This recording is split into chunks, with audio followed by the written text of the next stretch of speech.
Bonjour. Avant de procéder au tirage de Mars, voici un aperçu des transits astrologiques majeurs de ce mois de mars. Astrologie que je développe dans les tirages quotidiens. Ce mois-ci, en plus des vidéos concernant les lunaisons, je proposerai des vidéos sur deux événements astrologiques majeurs, le passage de Saturne en Poisson et de Pluton en Verseau. Donc si vous n'êtes pas encore abonné, c'est le moment de le faire, ça vous permettra d'avoir notification lors de la publication de ces vidéos. Il y aura aussi des horoscopes sur ces transits, et là ce sera pour les personnes qui parrainent la chaîne. Donc vous le savez désormais, le bouton rejoindre est en dessous de cette vidéo, et quel que soit votre niveau d'abonnement, vous aurez accès à tous les contenus exclusifs, comme par exemple ces horoscopes, mais aussi les extensions de la mi-mois, ou le nouveau format didactique concernant le tirage des tarots que je propose à présent. Un très grand merci à tous pour toutes vos marques de soutien. Vous pouvez mettre un pouce bleu, partager mon travail sur les réseaux, faire un commentaire. Et si vous désirez faire appel à moi pour un tirage, vous pouvez m'envoyer un mail, les informations sont dans le menu déroulant. Merci de m'avoir écouté et passons au tirage.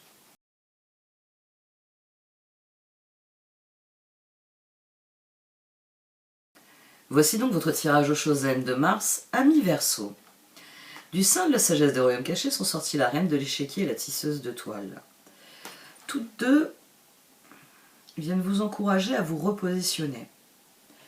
Toutes deux viennent souligner un tirage assez percutant au niveau de ces énergies, puisque l'énergie de tempérance prédomine. D'abord parce que tempérance est sortie à 2 reprises, c'est la possibilité qui vous est offerte par cette situation et les cartes vous conseillent de la saisir. Mais qui plus est, nous avons eu le 4 de coupe à 2 reprises sur cette ligne et il y avait le 4 de pentacle au dos. 4 de pentacle qui est ici. L'heure est à un nouveau départ, définitivement. On a le mat et le changement. Un axe qui s'illumine ici entre le mat et le changement. Mais pour ça, il va falloir que vous vous repositionniez complètement. Il va falloir que vous vous repositionniez et que vous admettiez que quelque chose est terminé. Il va falloir lâcher prise sur quelque chose. La reine de l'échiquier, tout comme la tisseuse de toile, viennent parler de votre position. Ce sont deux cartes qui parlent de votre position, et bien sûr, l'échiquier est une meilleure image. La tisseuse de toile a exactement la même image, puisque vous le savez, pour tisser un tissu, il faut entrecroiser des fils. Donc nous avons le même phénomène que sur un plateau de jeu d'échecs. Nous avons des lignes verticales et des lignes horizontales dans un tissu. C'est pour ça que c'est la même image. Ici, dans la reine de l'échiquier, vous êtes encouragé à prendre du recul afin de voir quels sont les mouvements que vous pouvez faire, quelle stratégie, voilà, c'est le terme que je cherchais, quelle stratégie vous pouvez adopter. Un joueur d'échecs a toujours du recul et quand il bouge un pion, il sait qu'il se ferme certaines possibilités, qu'il s'en ouvre d'autres, et forcément quand son adversaire bouge, à nouveau, les possibilités changent. Ici, c'est réellement une attitude stratégique dont il est question. Ici, c'est plus en rapport avec le lâcher-prise et tempérance. La tisseuse de toile veut que vous preniez conscience que votre position sur l'échiquier est le résultat de vos décisions. Elle veut que vous alliez au-delà de l'élaboration de la stratégie, elle veut que vous soyez dans la compréhension. Elle veut que vous admettiez que votre adversaire, à chacun de ses coups, vous oblige à vous repositionner. Parce que tout ce que nous faisons a des conséquences. Et donc tout ce que nous vivons a des conséquences. Tout est question de changement ici. Et c'est un changement que vous avez du mal à accepter. On a une carte qui a joué les fantômes, c'est la carte du 6 de coupe. Il est probable que le nom ici, du 4 de coupe, c'est un nom que vous avez reçu. Quelqu'un qui vous a dit « pas question, Verseau ».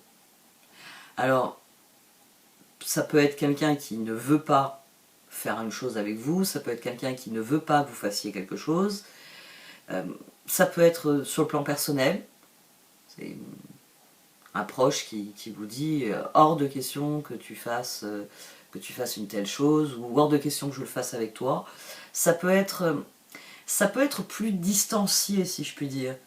C'est-à-dire que ça peut être une espèce de figure d'autorité qui a dit non, vous voulez.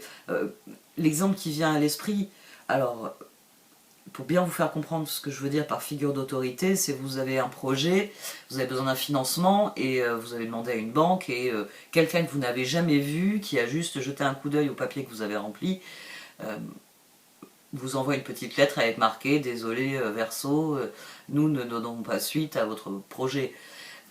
On peut vraiment avoir, oui, même quelqu'un avec qui vous n'êtes pas complètement en interaction. C'est-à-dire la vie finalement a fermé une porte. Vous aviez frappé une porte en disant ça m'intéresserait de venir ici. Et vous avez eu un non, tu ne rentreras pas dans ce club. Ici, c'est quelque chose que vous n'admettez pas. C'est pour ça qu'on avait le 4 de Pentacle ensuite au dos. Parce que vous n'admettez pas ce refus. Vous n'admettez pas ce refus, mais quand une porte est fermée, alors oui, on peut taper dessus jusqu'à ce qu'elle s'ouvre, mais cause et conséquence. Quand elle va s'ouvrir, vous allez peut-être vous prendre un gros retour de flamme dans la figure. Parce que on ne peut pas forcer. On ne peut pas forcer les gens, on ne peut pas forcer les situations. Le meilleur exemple pour ça, c'est vous avez une pièce ronde, vous savez, comme les enfants. Vous avez une pièce en bois ronde, vous avez un établi et vous essayez de faire rentrer le rond dans le carré. Ce n'est pas possible, vous ne pouvez pas forcer une situation. Ah oui, vous pouvez menacer quelqu'un et l'obliger à faire ce que vous voulez. Mais dès que cette personne en aura l'occasion, elle va se barrer. Elle est prisonnière de votre volonté, d'accord. Mais dès qu'elle verra une ouverture, elle va s'évader. Et c'est la même chose pour les situations. Vous pouvez forcer tout le monde à agir selon vos règles, d'une manière ou d'une autre dans votre vie, mais quand le chat est parti, les souris dansent. Vous ne pourrez pas garder le contrôle éternellement. Donc, vous, heureusement, vous n'avez pas renoncé. Vous n'avez pas renoncé, mais vous vous êtes dit, taper dans la porte, c'est pas une solution. Je peux cogner, je peux la défoncer, je peux même peut-être rentrer de force dans cette pièce, défoncer la porte. Mais c'est pas une solution. Et vous avez préféré une solution, j'ai envie de dire, plus créative. Et ça se retrouve ici. On a le 5 de coupe, des regrets donc, des regrets quant à ce qui a été refusé, mais un 7 de pentacle et une reine de bâton. Et là, on a le fou. On va faire autrement. Vous avez fait preuve de souplesse d'esprit, hein, c'est, on va dire, une des caractéristiques des signes d'air. Je ne peux pas le faire en passant par la gauche, tant pis, je vais passer par la droite. Mais le 4 de pentacle ici, et cette tour disent que d'une manière ou d'une autre, vous allez continuer de taper à cette porte. Peut-être qu'à chaque fois que vous passez devant, vous donnez quelques coups en disant « je veux rentrer ». Ici, il y a quelque chose, c'est vos regrets qui ensemencent l'avenir.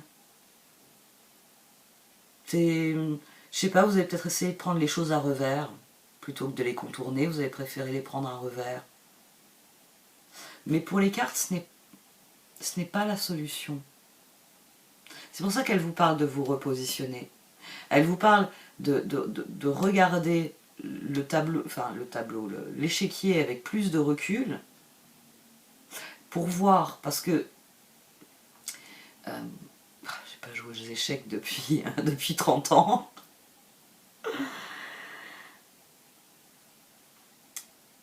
Il arrive que votre adversaire positionne ses pions d'une manière que vous ne pouvez pas contourner. C'est notamment des stratégies de pince, c'est-à-dire que vous vous dites il y a moyen de contourner, mais en fait votre adversaire il a laissé cette porte-là parce que il se dit si Verseau ose tenter cette attaque, il a une stratégie de défense qui va vous enfermer, qui va faire que vos pions qui étaient partis à l'attaque, ils sont prisonniers du camp adverse. Vous voyez l'image. Ici les cartes disent que vous n'avez pas adopté la bonne stratégie, qu'en refusant d'accepter la situation, qu'en refusant d'admettre que là où vous êtes, ben, c'est la conséquence de vos actions, que c'est sans doute aussi la conséquence des forces qui s'exercent sur la toile de l'univers, et que vous ne pouvez pas changer ça, les cartes vous disent que le moment est venu de lâcher prise, d'arrêter de frapper à cette porte d'une manière ou d'une autre, d'arrêter de passer devant cette porte en tapant et en disant je veux rentrer, je reviens demain, parce que ça vous empêche d'avancer. Là on a une reine de bâton, et c'est vous qui entreprenez un nouveau départ, mais ici on a le page de bâton et le monde. Tant que vous ne lâchez pas prise sur ce qui s'est passé, tant que vous continuez à aller ouvrez-moi, je reviens demain, tant que vous continuez à avoir cette attitude-là, vous n'obtenez pas la carte qui est sortie ici, le soleil, qu'on avait en miroir de la justice. Tempérance, justice, soleil. Il y a quelque chose ici qui est d'ores et déjà terminé. Vous frappez à la porte d'une pièce qui est vide. Il y a un répondeur en fait. À chaque fois que vous frappez, ça déclenche le full camp verso. Mais en fait, il n'y a plus rien derrière la porte. C'est quelque chose qui n'est déjà plus là. C'est assez bizarre comme idée, parce que c'est vrai que je ne cherche pas un exemple, mais j'ai envie de dire c'est un exemple qui sera trop susceptible de frapper à un endroit qui fait mal, parce qu'on a le 3 d'épée ici. C'est comme si vous aviez forcé une situation, et à un moment donné, la situation vous a échappé, mais vous continuez de faire comme si les choses n'avaient pas changé. Et c'est cette attitude-là qui doit changer. Il faut vous concentrer sur le nouvel équilibre. Tempérance, ici. Le changement, c'est ça l'action nécessaire au progrès. C'est comprendre que la transformation n'a pas été comme vous le désiriez, mais que vous pouvez trouver un nouvel équilibre, bénéficier de ce changement. Vous repositionner totalement par rapport à la situation. Je suis assez curieuse des oracles là. Parce que l'esprit chuchoteur me renvoie à la papesse, me renvoie à ce 4 de coupe et à tempérance. Il y a quelque chose que vous refusez d'admettre. Sans doute prisonnier des regrets. On va voir les oracles un peu, s'ils ont plus d'éléments.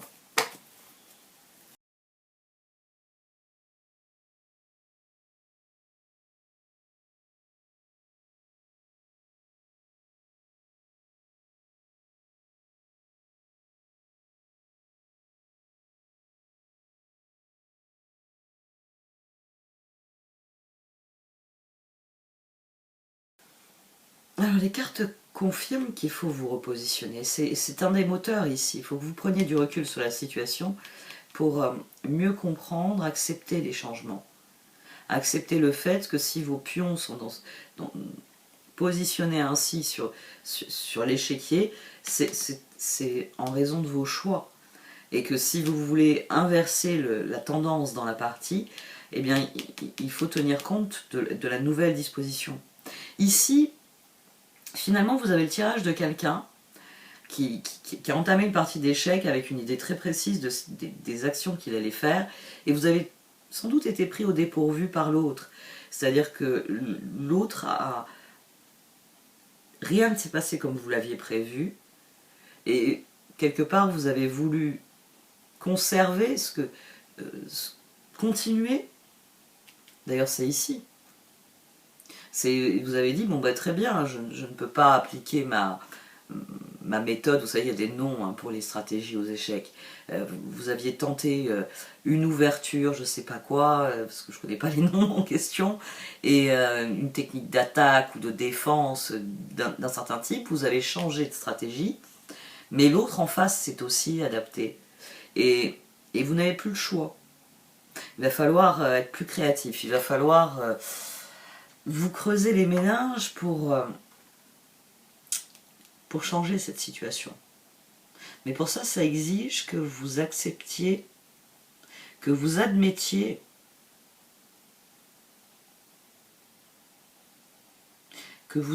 la situation. C'est-à-dire que vous avez prévu de déplacer votre fou d'une certaine manière. C'est pas possible de cette manière-là. Vous ne pouvez pas changer les règles. Ici, il y a quelque chose de l'ordre de la fatalité que vous ne voulez pas admettre. Quelque chose du passé que vous ne voulez pas admettre. Peut-être avez-vous fait une erreur stratégique il y a très longtemps. Et c'est maintenant que vous mesurez que ce truc qui s'est passé il y a X temps vous dessert ou ne donne pas le résultat escompté. Vous aviez peut-être semé des graines il y a 3 ans. Et maintenant que vous devriez avoir le résultat de cet ensemencement d'il y a 3 ans, vous réalisez « Ah, merde, il y a 3 ans, j'ai pas pensé, je sais pas moi, qu'on allait, je sais pas, construire une piscine à cet endroit-là, construire une route à cet endroit-là. Donc ma graine, elle est sous, ben oui, elle n'a pas germé, quoi. Ici, il y a peut-être un constat de cet ordre-là. Un constat que quelque chose du passé, sur lequel vous comptiez au présent, mais c'est pas un problème, c'est ça le truc dans ce tirage. C'est que ce tirage vient vous dire lâche prise parce que les opportunités, alors là on a un doublon de cartes d'opportunités. Donc très concrètement, il y a des messages qui se révèlent de bonnes surprises. Et si vous vous alignez sur la situation, vous verrez les bonnes surprises. Mais encore faut-il accepter de lâcher prise. Sur le fait, oui, que votre ouverture ou votre mouvement ne vous a pas mené là où vous voulez. Pourtant ça va s'avérer être constructif sur le long terme. C'est un tirage qui m'intrigue beaucoup du coup. Parce que ça va être constructif sur le long terme. C'est vraiment vous, à partir du moment où vous vous positionnez différemment, vous regardez la situation et vous dites elle est ce qu'elle est, et quoi qu'il y ait dans le passé qui pèse sur le présent, je ne peux pas le changer, donc je vais faire en fonction de ce qui est au présent. C'est là que se trouve la clé du lâcher-prise. Hein. C'est à ce moment-là où vous acceptez le changement. Même si 3 d'épée, même s'il est difficile. 9 de bâton, soleil. Bon, bah tant pis, ok, maintenant ils ont construit une route à cet endroit-là, c'est pas ici que je peux planter mon verger. Ici, il y a vraiment cette idée-là, mais c'est pas grave parce qu'il y a d'autres éléments qui ont changé. Et je sais pas, entre-temps, vous avez acheté de la terre ailleurs. Il y a vraiment cette idée que ce que vous avez fait entre-temps, quelque part, c'est la solution de ce qui arrive au présent. Mais il faut que vous leviez le nez, enfin vous arrêtiez de regarder sur le passé. Il faut réellement que vous regardiez l'ensemble de la situation. Les solutions existent, c'est simplement que